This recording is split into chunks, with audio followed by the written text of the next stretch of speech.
Baik loro ragu ada permintaan dari pengarak besan Sutresno saking Blimbing. Alhamdulillah yang Blimbing menika dipun sengkuyung Guru Besan Sutresno dipun sepui mantan Bapak Bupati Sukarjo ada Bapak Wardoyo menika wonten lenggah wonten mriki. Monggo kalipun kula aturi jengkar semblengan. Juga spesial buat Bapak sayang ya Bapak Haji Bakron matur suwun pulang uruk ya selaku pimpinan saya di kloter 5474. Ayo Sinta, wong loro nyanyi loro kowe metu sapa? Engko sedap bar iki pambagya.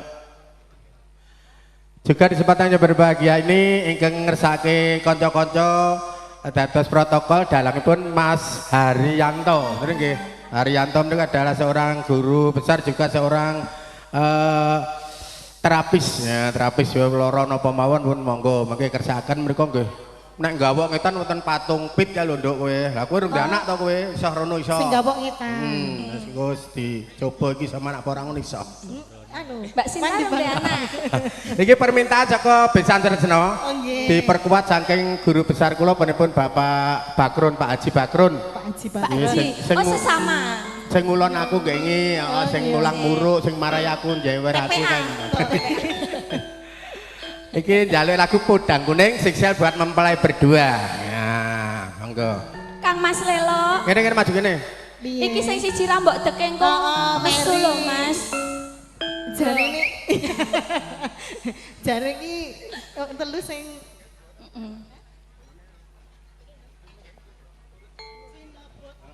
Ya, slendra Mas ditinting slendra tak bawa sik. Khusus kanggo sedulur Besan Sutresno kang asma pun Ibu Jumirati. Leres nggih Bu nggih. Bu Jumirati nggih. Juni ta nggih. spesial kagem Mbak Bunga. Mbak Sinta. Dan Mas Adam. Saiki ra entuk mek-mekan lho karo Pak Haji. Ora apa-apa. Iki Pak kowe ora oleh kowe ora oleh. Mas Mas Lelo ora oleh. Saiki iki gelare wis nganggo. Wis nganggo halo kowe iki kok dadi ora entuk. Ya ora iki ora entuk. Ora apa-apa, paling penting aku ora dosa ora marahi. Ora usah dibedake cahayu, ora usah diketoke perkara haji ora oleh. Haji adalah kalau selama kaki menginjak di kana di Mekah ku jenenge haji. Haji adalah haji kuwi tamu nek nang kene iki wis rene haji aja. Kadang wong sok-sok do kleru. Diulemi nek ora nganggo hal do nesu arep mangkat. Maka haji adalah pergi nek ngono aku disio-sio. Oh disio-sio. Haji. Arep leren sedele ra iso. Sinebut pahlawan putri. Berarti ki kok ora gulung. Ora. Ora. Mas Lelo iki wis rada melek. Ora nganggo ngene-ngene reyokan biasane kan entek Ngene-ngene kok to. Kan awake dhewe biasane upama di ngene-ngene iki ya ora apa-apa to. Ora apa-apa to yang ngene iki. ora gulung. Kedet salah. Tak kira ki mau asli lho. Ngono to. Tak kira ki nek bar kok Mekah ki to, rambutnya iso tukul ngono. Nyodong kula karo Gusti Allah. Iki ya nek nang ngene sing digawe iki guruku kono aku ora bakal mangkat pisan. Aku serang MC no darah kene no bulu no ngendi. Gandeng iki ya wis 2 taune anak aku ya. Wis antan-antan. Heeh. 2 tahun. Anton. Anton Haryanto wowok. Iki mah aku ya dikandani karo bose. Iki kok karo Pak Dileluk. Jane aku merah mangkat, Dik. Ya apa? Gandeng aku kangen karo dirimu ya to. Aku tak rewangi mangkat. Saiki wis dibedakake antara mbiyen karo saiki. Tenane to, Dik. Kowe wis elak karo aku nek kaya ngono kuwi. Pak kepruk ndasmu lho kowe ngeyel men kono. Kan jaga kemakbruran malah negur kaya ngono beda aku ae. Nek nggih ben jaman semono kowe karo aku ngencani ayo Dit, metu saiki Dit. Ala wong kowe dikencani ya gelem ngono. Karena saiki jangan, ndak boleh. Ora entuk. Nek tenan lho Mas Lelo. Tenane. Mas Lelo. Lah nggih pindah mbek aku lho. Tenane. Tenan ora. Oh tok. Lah nggih, resikone MC gantenge nggih ngoten niku Bu. Lah iya. Oh ya manis ya. Manis ya. Bu Jumiarti putri Tabah. Kok nangis bae opo? Aku nyanyi malah melu nangis. Kudune kan seneng kok malah nangis ngatai luwe ngatai kowe ngatai ya. Mala kramake putrane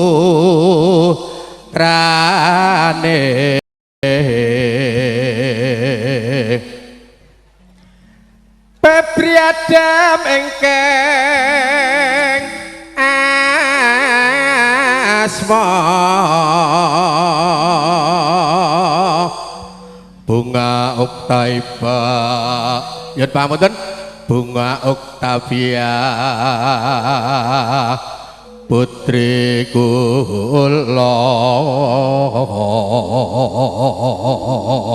Mas Lelo Nun imu loro wis ngincer gedang. Iku menggoda lho ya. Arep nyerak era Iki kita wis dipesen grandong nanti. mula ya wong Gunggoni terus iki jebule. wong mula kok anggranu gedang kepok ya gelem ampun ya gelem ngomah dodol gorengan jebule kula sepira-pira dikukut diadai sak iki apa Sangune arit to. Sangune arit. mugi tansah atut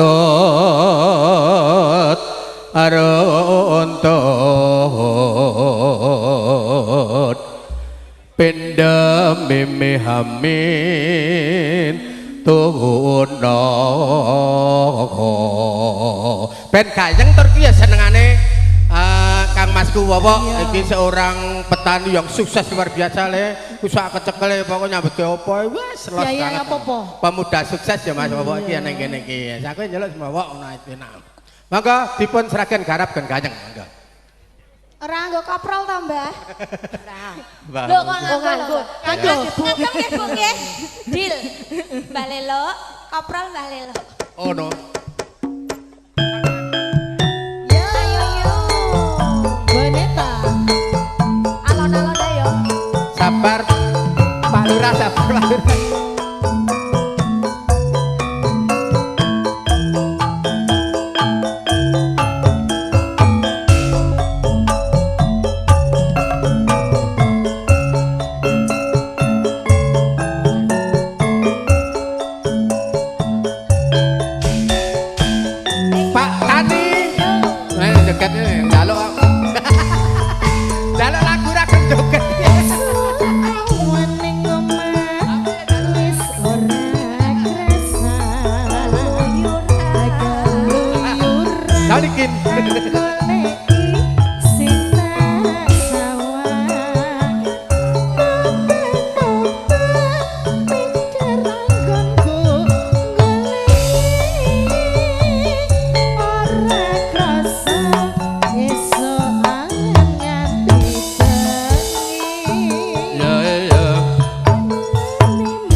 Sedulurku Kang Mas Senot, selamat atas terbentuknya pimpinan ranting ganda.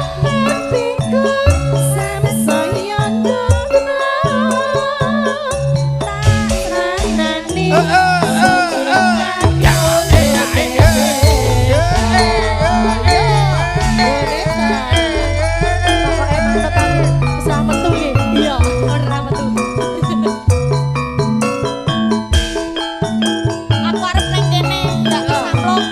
Oke. Pengen tiga.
Mas Haryono monggo Sampun kelati lunas. paringaken malih monggo matur nuwun Monggo, nggih wangsul, Mas Bapak. Haryanto.